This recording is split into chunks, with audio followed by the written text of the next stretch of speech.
Hi, this is Dr. Neeraj Vora and you are watching me on Sify.com.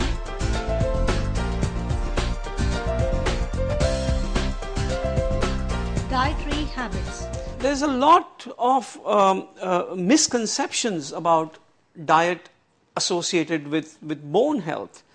There is a lot of belief amongst patients that if you eat this or if you don't eat that, then you will not suffer from any problems.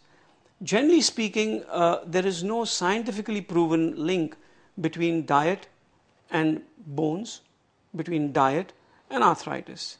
Yes, calcium is necessary for the bones to be adequately strong. So calcium-rich diet is recommended for post-menopausal women and also men who are over the age of 65.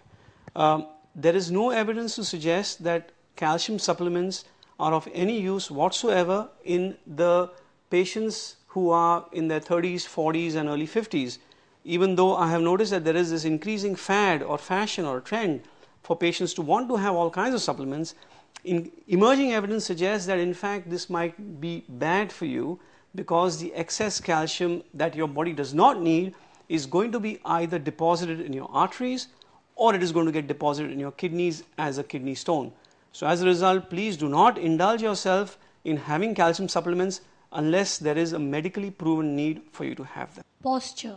This is an increasing problem with the young office-going crowd because of the advent of laptop computers.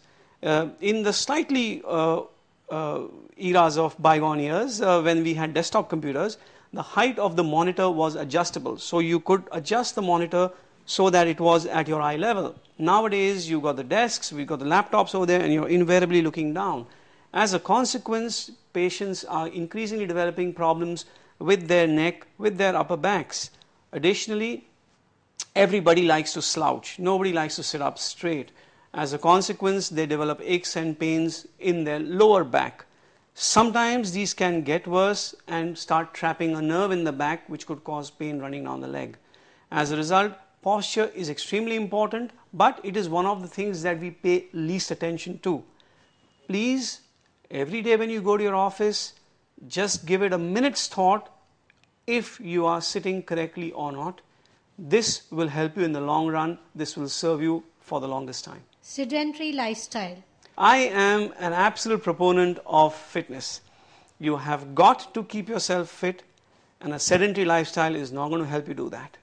You have got to make time for yourself, get active, do some physical exercise, whatever it may be. You do not need to go to the gym. You can just go for a little walk downstairs, or on the weekends you can go for a trek or indulge yourself in your favorite sport or whatever it is. But you have got to get out of the house or the office and do something, because an active lifestyle will ensure that your weight stays under control. As a result, the risks associated with being overweight, such as diabetes, high blood pressure, cardiac problems, etc., are kept at a minimum. Additionally, once you do medium to low impact exercises, you will find that your bone strength increases, because bones like a little bit of impact, not high impact, because that will affect the joints. So all of this cannot be done by a sedentary lifestyle. So you need to get off that chair and do something. Family history of bone disorders. A family history is quite important in certain aspects of bone health. Osteoarthritis, which is the most commonly affecting problem that we have as Indians, has got an element of family history involved with it. It is not entirely dependent upon that. So if your mother or your grandmother had osteoarthritis, there is a chance you will get it, but there's by no means any guarantee that you will. Conversely, if they didn't have it, doesn't mean you won't. However, there is another condition known as rheumatoid arthritis, which is far more crippling than osteoarthritis. That has a very strong family history preponderance.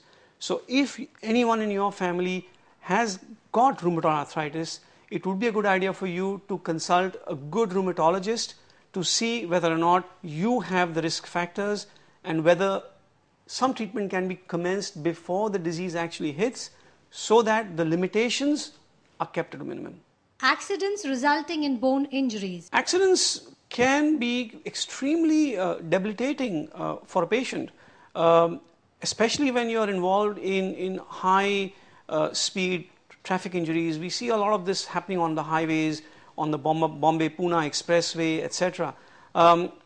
This can lead to a lot of long-term problems in the shape of deformities, or in the shape of weaknesses, or in the shape of the bones not uniting and requiring repeated multiple surgeries.